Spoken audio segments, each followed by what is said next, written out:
Hey everyone, we are back again, and I'm super stoked to be introducing a couple of my favorite people at NRS. We've got Terry, who's our international sales manager, up on the right there, and then Mark Deming down on the left, who's the NRS marketing manager, and somebody I have been silently creeping about his marketing tactics and his team's tactics for some time now. And also, he's probably competing pretty strongly against Brandon in the moustache competition right now. So he's looking good, man. I'm digging it. So what we hear today, lockdown stash. Still lockdown stash. Yeah, I'm actually clean shaven for the first time in a long time. So I'm going the opposite. I'm going against the grain.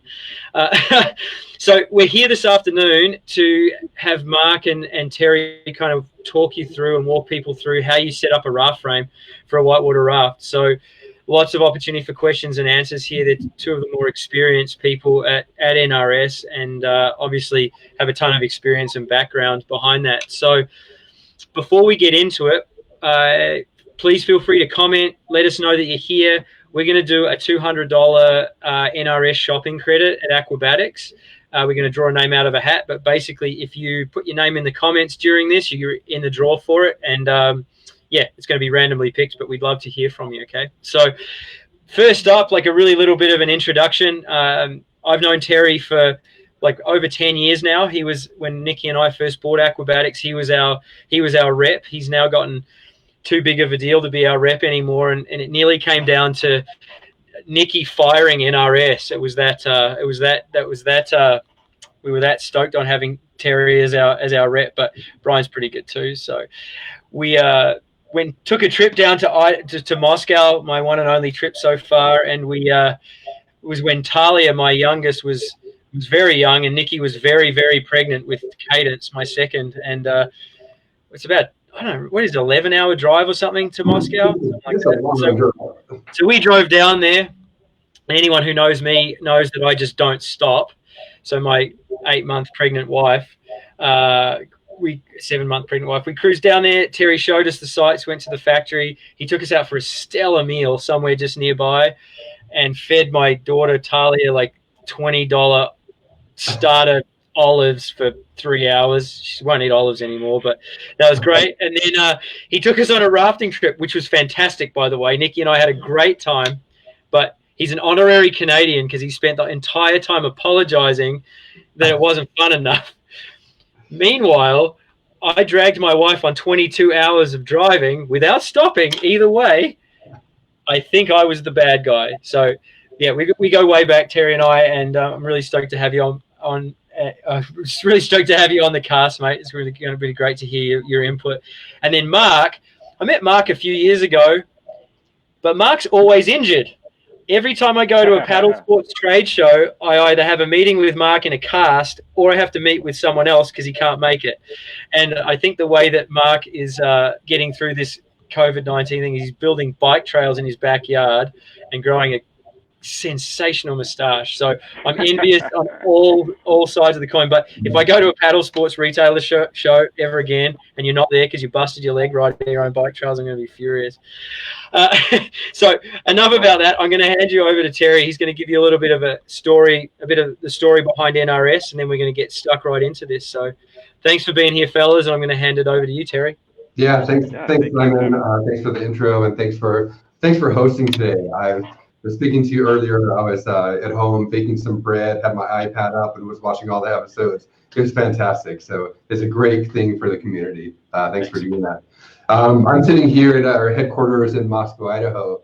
All around us in Idaho, we have some just great classic rivers: the Salmon, the Selway, the Snake, the Locksaw, and some other local runs. And we're just really in river country. Rafting is what we do is at NRS. That's who we are. It's in our blood. And this stemmed from our founder, Bill Parks. So around 50 years ago, in the late 60s and early 70s, Bill found a passion for running rivers.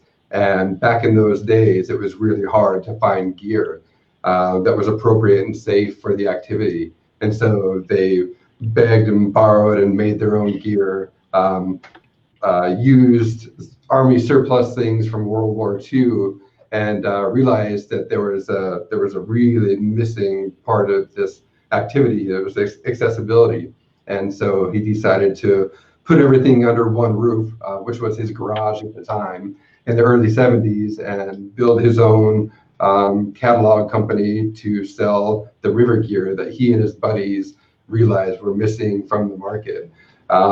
So Bill is still the founder and president. He's still the president of NRS.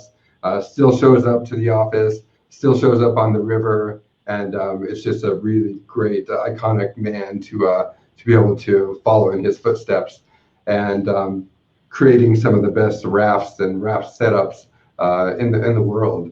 And so Mark's down there in our showroom and is gonna be able to walk us through some of these aspects of this really, really unique and accessible activity. I do want to give a shout out to Simon.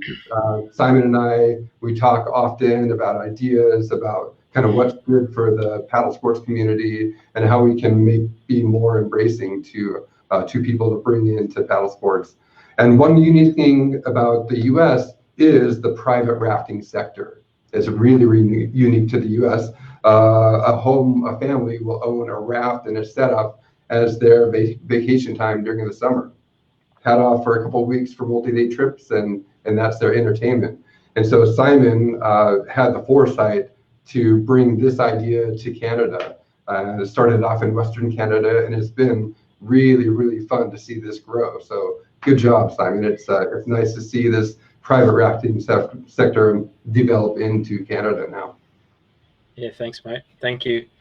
We've already got a few questions coming up now, so I think Mark, we'll hand it over to you in the ultra impressive looking showroom there. I'm going to get rid of some of this other clutter here, and namely me, so that you can see what's going on there. All right, go for it, Mark. It's all yours. Yeah, so I'm Mark Deming. I'm down here in the NRS flagship store, which is it opened up last November. Stayed open for 3 months or so, and then got shut down because of the coronavirus. But so I got the place to myself today. We, as Simon knows from having visited us a few years ago, we were in the same building since, I believe, 1982, kind of on the edge of town here in Moscow, and it was really nothing to write home about. It was kind of a rat hole, to tell you the truth, and we really wanted to create a space where folks coming from wide and far would want to stop in and see the NRS mothership and see the best of what we have to offer, and really be able to create the ultimate experience for rafters and kayakers who are in this area, which is, we're kind of in the cradle of big Idaho River country here in Moscow. I'll add to what Terry said about Aquabatics and kind of pioneering the private rafting market in Canada. A few years ago, I was actually stopping by the supermarket on my way out of town to go rafting, and picking up some ice and beer, and saw a couple rigs with boats on trailers with Alberta plates. And I struck up a conversation with them, and yeah, sure enough, turns out that they were Aquabatics customers and had made the trek down here to go to float the lower salmon. So if any of y'all are ever passing through town, be sure to stop and say hello and get a little bit of this river love in your blood as you come through Moscow. We'd love to see you. I'll kind of step out of the way here and let you see what I've got behind me. We've got 3 rafts set up on the floor here right now, a couple more in back, but over here, hopefully I'm pointing in the right direction. Yep. That is an Otter Dodger XL raft, and it's kitted out with our complete fishing frame. So the NRS fishing frame effectively turns a raft into a drift boat. It's got casting platforms, it's got thigh bars, it's got swivel seats for the anglers. It even has a really nice anchor system that lets you stop on the river and fish a hole when you get there. From what I hear from Simon, this is a popular activity up in his neck of the woods, and certainly one of our favorite things to do down here as well. In the middle here, we've got an Otter 140, which is kind of one of our most popular boats. And that boat's set up with I'm going to tip this down just a tad. That boat's set up with a multi-day rafting frame. It's got bays for a cooler in a dry box. It's got a seat for the rower. It's got a foot bar to brace against as you're rowing. But really, this frame is designed to go for 2, 3, 4, 5, even 6 nights, or an 18-day Grand Canyon trip hauling gear. It's really a gear hauling frame. And then finally, step in. There we go. Here, this blue boat. This is actually a Star Outlaw 130. And it's got what we call kind of a day tripping frame on it. So just a pretty basic rowing frame with a seat and a foot bar for the rower, and a bay for a cooler dry box up front. But if you're just going out for a nice float with the family for a day, or even overnight, just a basic frame to set you up for doing that. Go hit the day stretch and fill the cooler with drinks. It's a great way to go. So that kind of gives you the basics of, those are really 3 of our most popular packages, essentially. And before I hand it off to Terry, I'll just say that we do, NRS raft frames are modular and adjustable and 100% customizable. So each of these is just sort of a template that you can start with if you're interested in that type of activity. But you can really mix and match a lot of different pieces to build exactly the type of frame that you want to exactly the specs that you have. Yeah, thanks, Mark. That was awesome. Such a nice backdrop there as well. Like, you guys have really crushed the whole the showroom. It's pretty epic. So yeah, I do want to say that you can't really see it here, but I've still got a big chunk of wood in my hand. We built this place as NRS does things. We kind of bootstrap stuff. So I actually wore a tool belt for about 3 weeks, and a crew of other NRS employees and I pretty much built this whole shop out ourselves. So I'm pretty proud of it. That's awesome, man. So yeah, we'll hand it over, because Terry, you've got some info coming up here. We've got 3 people actually in the comments here with sort of some specific frame systems that they're looking at putting together. So perhaps, Terry, you can talk about the modular aspect of it, and then we can we'll bring in Kelsey's readers, and we had one other person, Kat, I think it was. We'll bring in their questions and we can speak specifically to them. I think that'd be really cool. Yeah, absolutely. I'm going to stand up because I've got a couple props here. Yep. One was commenting on the NRS. What makes the NRS frame system really unique is its adaptability. You can have one boat and have a ton of different setups. So for the one boat with our frame system, you can have a fishing setup. You can have a multi-day expedition setup, or you can just have a minimal frame if you want other paddlers in the boat. One of the things that makes it so unique and adaptable is our patented low pro fitting system. So I'll give you a little close up on here. What this is a forged aluminum low pro clamp, we'll call it. And then we have a stainless steel U-bolt with nylon lock washers.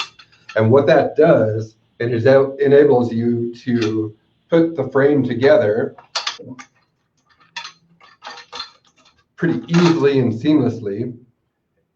You use, again, the U-bolts on, sorry, it's a little bit awkward, U-bolts here that allow you to have it fastened securely.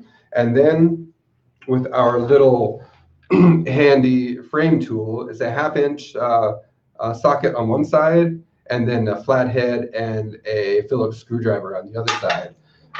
So essentially, you are just loosening up these lock washers, or these lock nuts, and you can slide it anywhere you need to on the frame.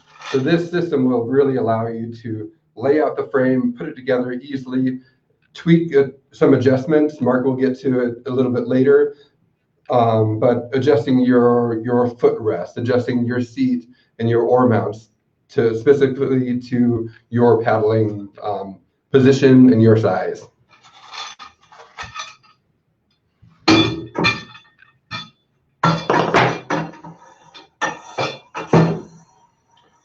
I'll get to a couple of the other components in a bit, and I'll let you go back to Mark.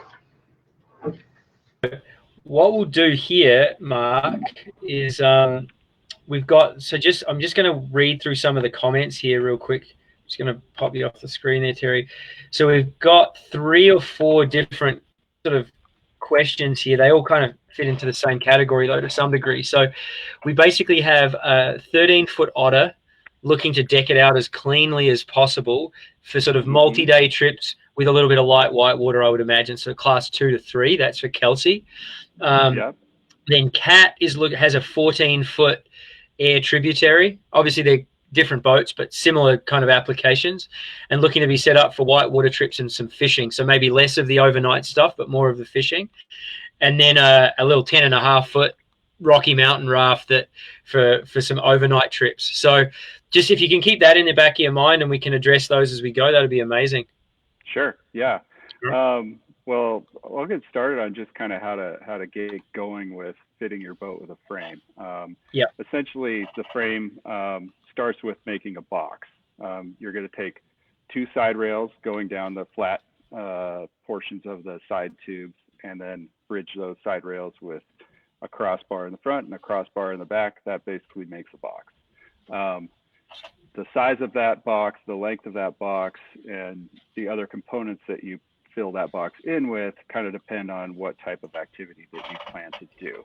The fishing frame obviously is decked out to the nines. It's all the bells and whistles. It's about the most components you could possibly put on one raft frame. Most people are, if they're not dedicated fly fishermen, they're going to go with a little bit more generalized setup, I guess. If you're multi-daying for more than 1 or 2 nights, I would say you definitely need to have a frame that's big enough to drop a large cooler and probably a dry box into that frame.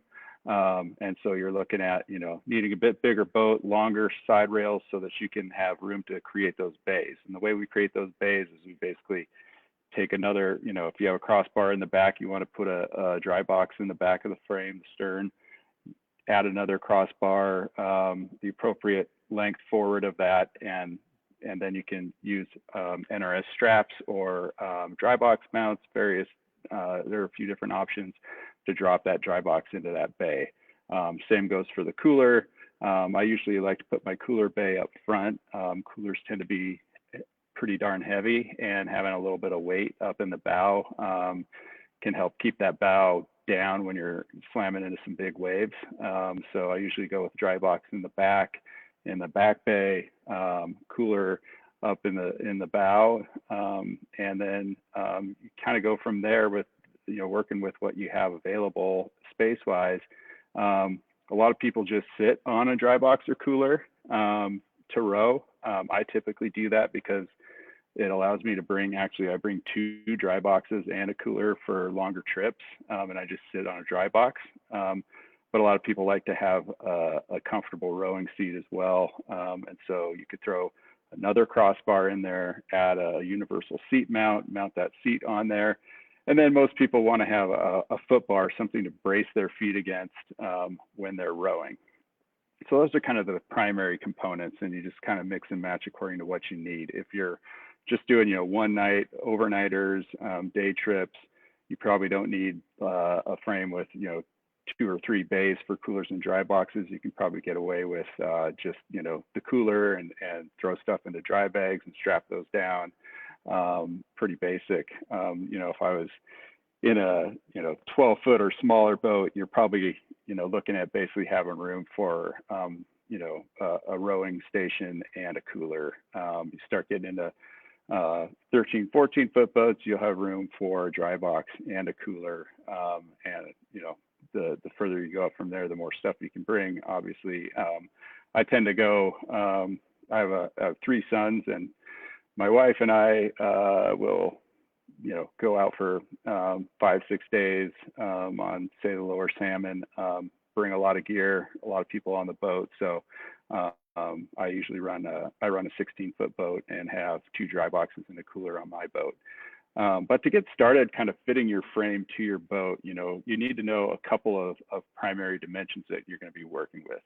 Number one is the length of the flat part on the top of the side tube of the boat, which I can kind of, I'm a little far from the boat, so it might be hard to show you, but essentially the length of the flat part on the side tubes of your boat is approximately the length that you can run your side rails on your boat.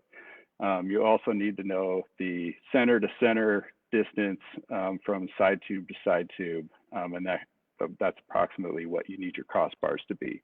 They could be a little bit longer or shorter, depending. It doesn't have to be precise, but generally speaking, if you could start with those two dimensions, then you can figure out the length of side rails you need, the length of crossbars you need, which will also correspond with the length of foot bar you need. Kind of the simplest way to get that center to center width for your boat is just to take the overall width of your boat minus the width of one side tube, and that'll give you your center to center. This 140 behind me is about 7 feet wide, but it has about a 66-inch center to center measurement and an 82-inch flat area on a tube. So that 82 by 66 is kind of the starting point for building that frame out. Cool. Yeah. So we've sort of looked at. By the way, you could get all those dimensions. You know, if it's an NRS boat, go to nrs.com. All those dims are on the product pages for those boats. Same goes for, you know, airboat or whatever you might be running. You should be able to get those dims from the manufacturer too.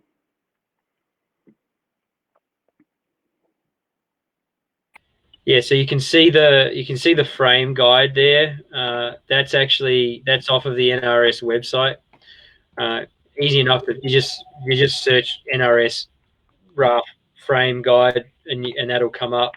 I think I can pop. There we go. There we go. So that's the link to that. But just if you go into Google, it's much easier just to go NRS frame sizing guide, and you can track that guide down, and it covers pretty much all of the boats that you might have access to. So and I would like to say that it is nice to be able to pick up the phone and talk to somebody if this is your first time. Simon, you guys have become experts in this. It's really cool to see you guys knowing all the ins and outs of the frame. So Aquabatics is a great resource. But it is fun to be able to talk to somebody about setting up your first frame. It kind of, when you're going off that sizing chart, it is helpful, but to be able to talk to people that have done it over and over and over, it gets exciting, and it's a little more personable to be able to interact with somebody that can really help troubleshoot through some of the things, make it easier. And if you can go into a good raft shop like Aquabatics too, where you can actually have your boat inflated and start assembling things, moving things around, putting them together, that's by far the best way to go about building out a frame. Yeah, Tom has turned into a total stud when it comes to setting up frames. The only downside for you is you'll probably end up buying everything that you could possibly buy as a consumer, because you'll be like, whoa, so what about springs and washers? And you'll be like, what the hell do I need springs and washers for? Well, let me tell you, and obviously it's not a cheesy thing, but there's just so many things that go into putting a frame together. And one of the simplest being the measuring part, but people are already commenting on the side here saying that was really valuable. So, okay. Yeah. So we're moving on. What are we moving on to next, guys? What's the next part? Terry. Well, I guess Terry already covered the, how the frame system works, basically, frame sizing. So after sizing your boat for your frame, one of the other key components is getting the correct oar size. So having an oar that is too long or too short can really break the system. When you're paddling a kayak, having your own personalized paddle, it makes the experience so important. It's really critical. So being able to size your oars properly is really important. A lot of the size has to do with the size of the boat, the size of yourself. If you're tall like Mark, for example, you're going to need a little bit different oar size than somebody that's shorter, for example. And the the oar decision, there are a lot of different oars that are out there. There are rigid aluminum, there are full flexible wooden oars, and there are composites. So choosing the right oar for your rig is going to be a really important decision. And so, you know, when you, let's maybe talk about that in a little bit more detail, Terry. So if you're someone that's going to, you know, have a 14 to 16 foot boat that you're going to go and row, say the Lower Salmon or the Kootenay River, like a 4 or 5 day trip, you're an average size person, you know, 5'8" to 5'10". What are the things that you're going to consider as far as the oar length when you're putting that rig together? Obviously, there's a lot of specifics based on the rig, but just some general information on that would be awesome. Yep, a lot of it is going to depend on how wide the boat is. So if you're rowing a big 16-foot boat, in that boat itself, there's a lot of width that needs to cover before it goes down to the water. And so if you have an oar that's too short, for example, you're going to be rowing up here trying to get that water in a high angle. Whereas the natural fit of the oar is going to be able to have a good angle down into the water, but a good comfortable stroke from your chest area. Okay, yeah, and so that part of that is a bit of an experience thing, right? To actually understand where that, you know, what that actually really looks like, right? Yeah. And we do have good sizing guides for oars. Yeah. So go ahead, Mark. And a lot of it depends on balance too. If you have the wrong oar size, especially if your oars are too long, you can have a hard time holding the handles down. Basically, you want to have a nice balance with your oar. So good kind of general rule of thumb to start with is like a rule of thirds. You typically want about 1/3 of your oar on the inside of the oar lock and 2/3 of your oar on the outside of the oar lock. And just real quick, when we talk about oar length, if we say a 9-foot oar, that means with the oar shaft and the blade is 9 feet, because a lot of oar shafts that you'll see out there have detachable blades. So full oar length with the blade, 9 feet. So this boat behind me here, the 140, it's got about a 66-inch frame width, but you can see the oar mounts actually come out, you know, another few inches beyond the side rails. So the distance between those oar locks is approximately 6 feet. So we typically recommend a 9-foot oar for that boat. So that leaves about 3 feet of the oar on the inside and 6 feet on the other side of the oar lock. And then you typically want about a fist's width in between the handles inside the boat, so your thumbs aren't knocking against each other and stuff. Perfect. Yeah, Damien just asked if you could comment on the oar tower height, like the oar mount height, how that ties in with that decision making process. Yeah, so kind of you know, we do 6-inch, 8-inch, and I believe 10-inch oar mounts. And what you choose will depend a lot on where and how you're sitting in the boat. Typically, you're going to go with an 8-inch or higher oar mount. Not the 6s aren't as popular as they used to be. But if you're sitting on a seat, you know, that puts you up a little bit higher than if you were just sitting on maybe a dry box with no cushion on it. So you want to get those oar mounts up a little bit higher so you can clear your knees. Yeah, so I go with, I sit on a dry box with usually like a Paco pad, a sleeping pad draped over it, and I run 8-inch oar mounts.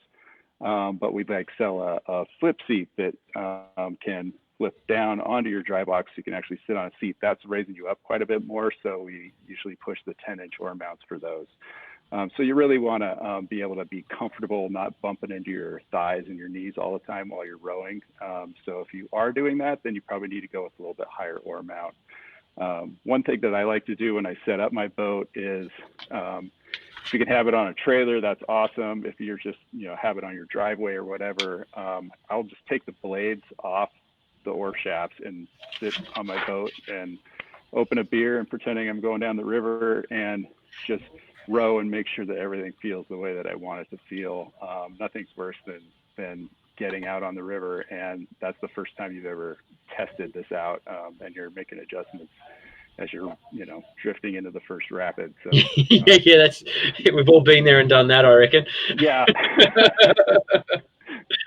Classic. So yeah, so we've covered, you know, how to measure the frame, and it seems like people are stoked on that. Like the information was really solid, and people have taken that on board.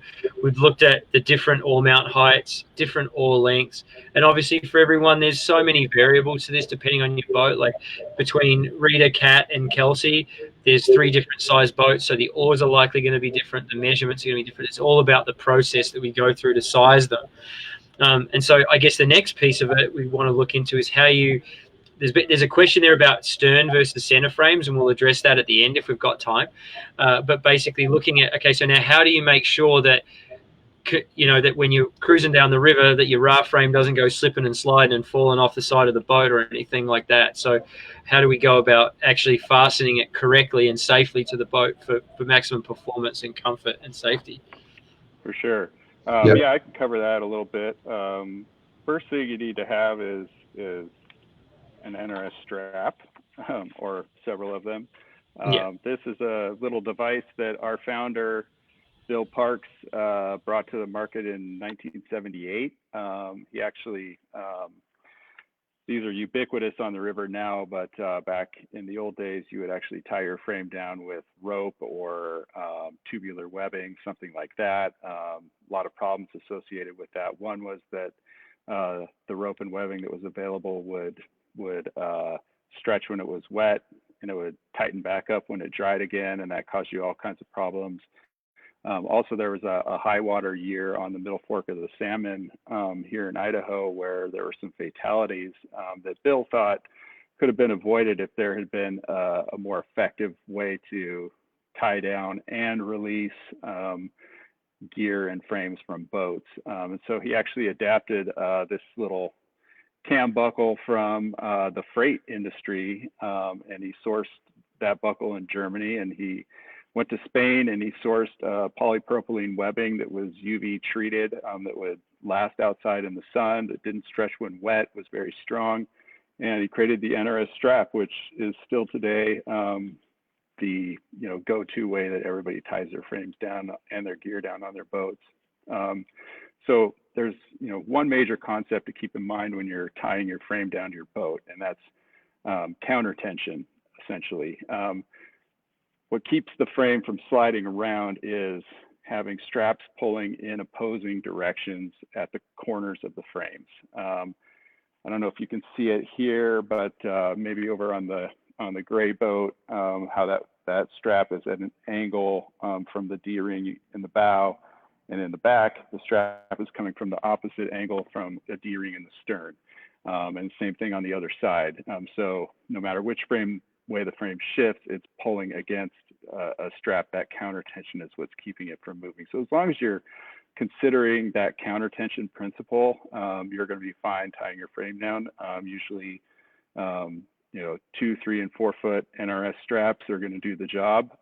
Really, 4 straps and 1 in each corner is usually enough, but some people who are charging big water will oftentimes run the corners diagonally and then also run one sort of laterally up from a couple more D-rings to give them a little more sense of security. But yeah, it's a pretty simple concept, and it's as simple as just running a strap in a loop around your frame and through that D-ring and then tightening it. A little trick that I like to do, which I'll try to demonstrate here, is I actually will use a girth hitch to connect my strap to the D-ring. So I take a bite on the strap like this, run it through the D-ring, pull the strap and the buckle through, cinch that up, and then I have a nice secure stationary position for the strap. Then I go around my frame, back up through the buckle. And what I like about this is my strap tail is actually, if I'm in the boat and I need to tighten up my frame for some reason, I can reach, grab that tail and give it a pull. But that's just kind of one very anal man's way of doing it. You can also literally just run it in a loop around your frame and through the D-ring. Awesome. Thanks, Mark. So yeah, that's kind of the last piece of the puzzle there for all of us, where you've built the frame out. You've built a simple frame. You've got oar mounts on it. You've got oar locks, which were Terry, can you just pop those oar locks up again, because we didn't have a good long look at those.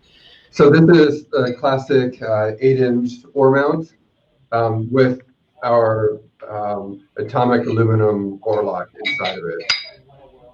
And then this on the bottom here, the oar lock, then you have a your little ring that you tie in to prevent it from coming all the way through. And the springs and washers that you were alluding to before, they're actually just stainless steel springs that are fit between here and here. And that really allows you to have a reduction of the oar lock going up and down. Gives you less, gives you more kind of stability in here, and then less noise as well. Yeah, it's much nicer to row with the springs, and they're like $13 or $12 or something like that. It's money well spent for sure. So yeah, we've sort of looked at, as a crew, we've looked at building the frame from scratch. Now there's obviously a ton of outfitting you can do with them.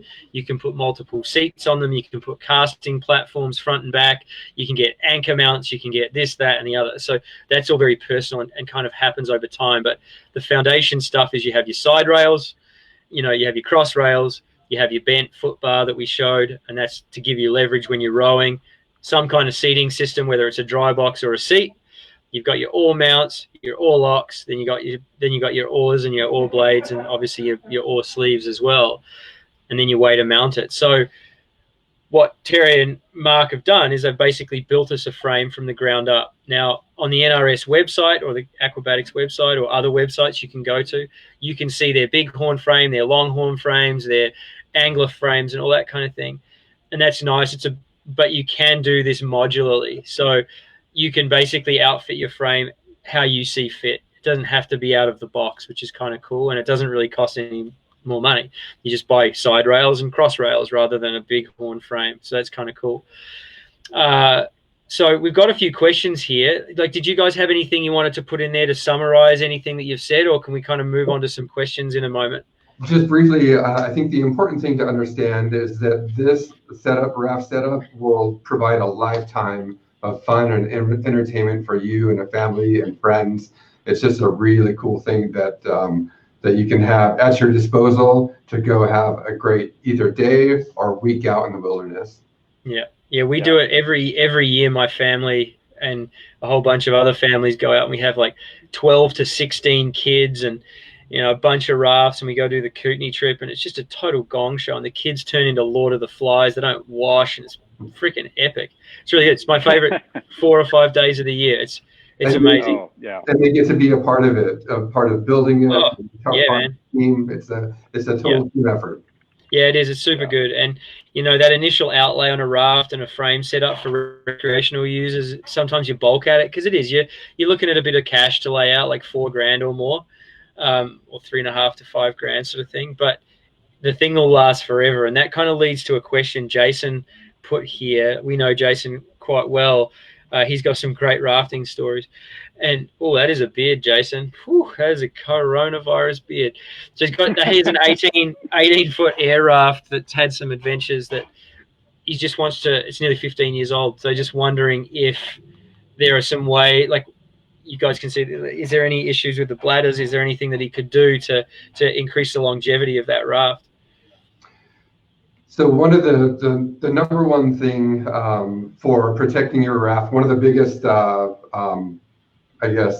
destructive things for your raft is the sun. So protecting it from UV, there's a product called 303 aerospace protectant, and making sure that you put a good layer on that depends on how much you're going to be using it.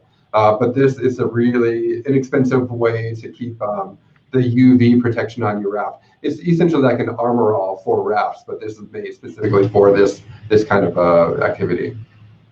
Yeah, and airboats have such a different system from the NRS style too. So that you got your obviously your bladder. outer PVC with the zipper, and then inside you have that urethane bladder. You know, I know a lot of people that run air cats, and they will just like, I can't remember if he said it was an air cat raft or a raft. It's a raft. It's an 18 foot. It's an 18-foot. Yeah, I mean, it's probably worth pulling those bladders out and inspecting them and just making sure that the material still feels supple and it's not getting crispy and, you know, it doesn't look like it's degrading. But I would probably just keep running it, honestly, as long as it's holding air, and bring a big roll of Type B Terraid with you on the river. Yeah, exactly. I mean, that's the beauty of air boats, is if you get a leak in that bladder, you can yank that thing out and slap some Terraid on it, and you're back in business in literally a matter of minutes. So, you know. And Jason, so I run a pretty loose operation, but I'd probably just keep running that baby. Yeah. Jason, if it does get to a point where the bladder is degraded, they are replaceable. So you just need the serial numbers, and we can those can be replaced. Cool. So Rita, who's a local sup legend, she also has a little Rocky Mountain 10.5-foot boat. She had the question, you know, where's the pros and cons for a center frame versus a stern mount? I know I have my ideas on that, but I'd like to hear what you guys have to say about the differences and the applications of those guys. Maybe Terry, give us your insight. Yeah, the center frame works really well for a gear boat. It gives you essentially a great pivot point to be able to turn that boat easily. And typically you're going to have a lot of gear, a lot of weight that's evenly distributed. Where a stern frame really comes in is when you are running a paddle boat. So you have, if you're on a 10-foot, maybe you have 2 paddlers in the front at the bow, and then you're on the stern, and that stern frame allows you to be able to give extra boost when you're relying pretty heavily on paddlers.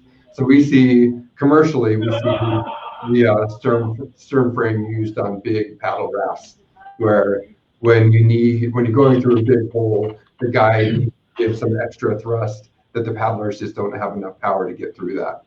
Yeah, it has a slightly sportier feel. It's, for me, having raft guided a lot, it just gives a sportier feel to it. You can turn the boat super quickly. You can rely on the paddlers to be really engaged, and it's sort of a bit of an all-inclusive sort of a experience rather than a passenger kind of experience. Sorry, Mark, I think I interrupted you. Go ahead. Oh, I was just going to say that I don't think I've seen a stern frame on a boat that's shorter than about 14 feet, probably. A 10-foot boat seems like, I mean, a boat that small is already so maneuverable that I think if you're paddling it, I would probably just paddle guide it from the stern rather than try to stern frame it. But if you want to do overnights, I would go with a center mount frame. Yeah, for sure.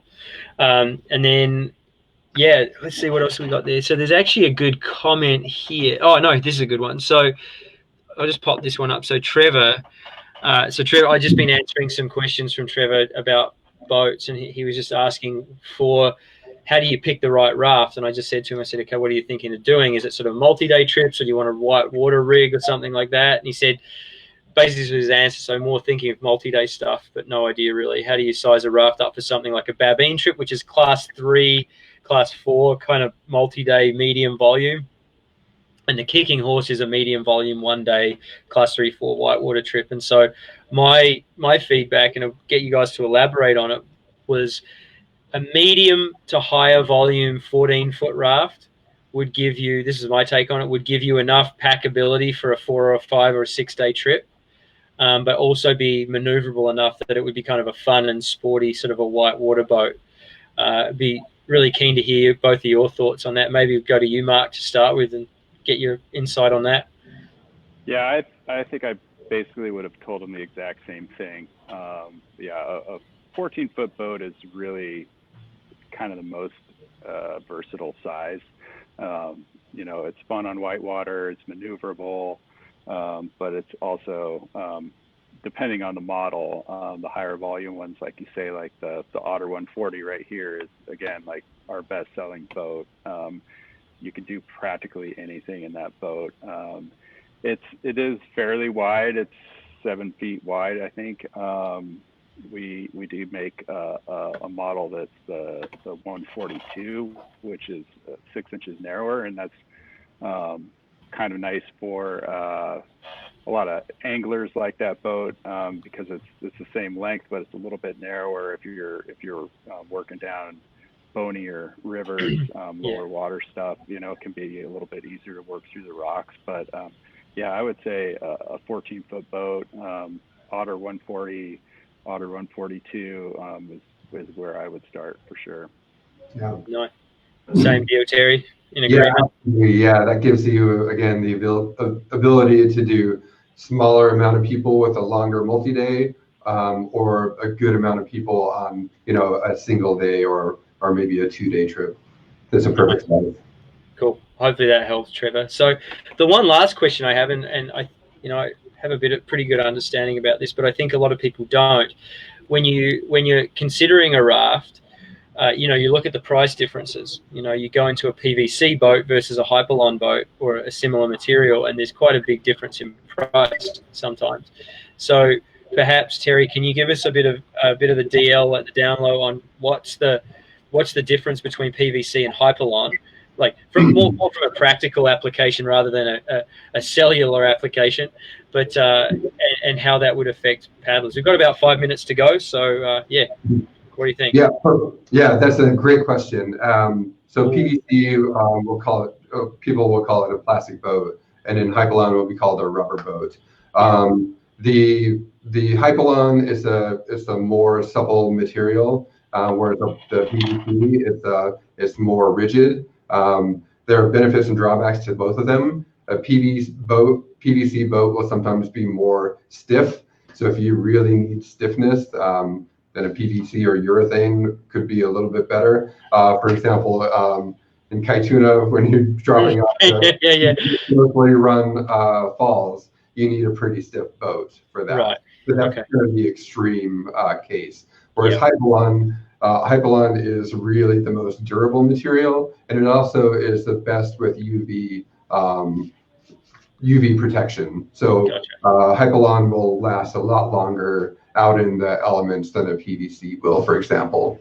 Okay, cool.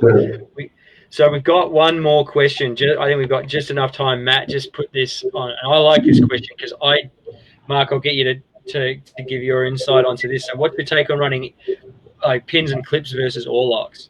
What's the difference, and who does what and why? Yeah, I'm not gonna lie, I'm not a pins and clips fan. Yeah, me neither. The difficulty, pins and clips are great if you're maybe a beginner rower who has a difficult time keeping their oars oriented where they need to be, but they're really limiting in their flexibility. It's really difficult, for example, to ship your oars, which means pulling your oars into the boat. If you have to drop through a narrow slot or another boat floats up against you for some reason, which seems to happen all the time, they're very limiting in their flexibility. A nice balance in between like open oar locks and pins and clips is to use what's called an oar right. It's basically a plastic sleeve that slips over the shaft of the oar and has, I can actually snag one here real quick.